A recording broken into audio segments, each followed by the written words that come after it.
I know that if they have a 3-year-old, a 7-year-old, 10-year-old, 16-year-old, the mom is more focused on the future and well-being of them. I also know that the 16-year-old kid is soon to have what? A car. And then it can also help the mom drive these other little three fuckers to their karate class. There's motive there. But more importantly, how are they creating and securing their future if they can't even maintain the cost of living as is? The worst, the nightmare of any family is downgrading, because then it changes status. So when you know that these people have owned their home for, let's say, what do you think, average, let's say, 7 years, right? A lot of people bought their home, within about that 7 to 10 year period. Now, how do I connect this to this? Your kids grew up here. I also know that if you spent 7+ years, you're well adapted into the community, right? They say, oh great, you have this many kids. Do they all, are there other kids in your block, right? Do they go play outside? Are there friends there? What I also know is that at 7 years old, these kids went to the same school district. They have a certain group of friends. I know that if it was 7 years, these two kids, that's all they know. They grew up in this household. So that's when I'm talking about the powerful emotional tie that sometimes we're not talking about.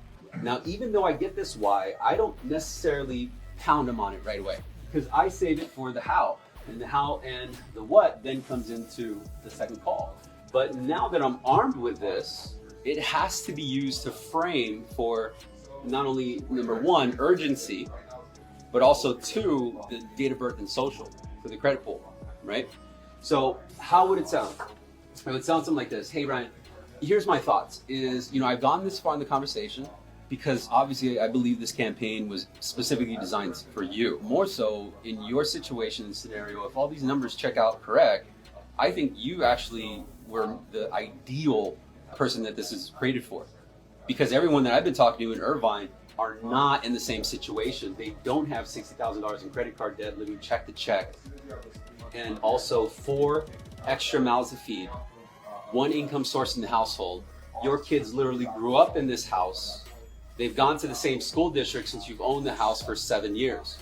I want to help you get access to this campaign to not just protect your finances, but the sanity of your family and your marriage, and make sure that your kids grow up with stability, and make sure that your sanity is kept by not having to worry or argue about finances. Truth is, what we can't control is the cost of living.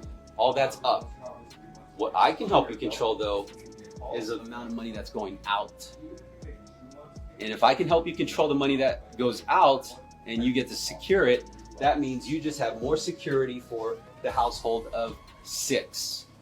That means you have more security for your kids, more confidence that you get to stay in this home and pass it down to them. But here's the thing. What time are you in front of a home computer by any chance, by the way? I'll be at home in front of my home computer by 6. Okay, what's up? What about your wife? Even though she's not the homemaker, even though she doesn't pay the bills, I always include the spouse. Well, I'll be home at 5:30. Okay, and your wife will be there? Yeah, she's a homemaker. Okay, so I'm fully booked for the day, right? And I'm talking to this dude at like 10 a.m.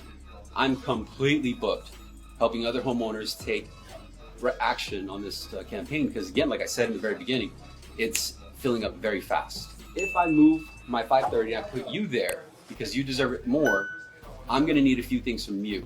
And this is where you create the urgency and start mapping out the dots. Does that make sense?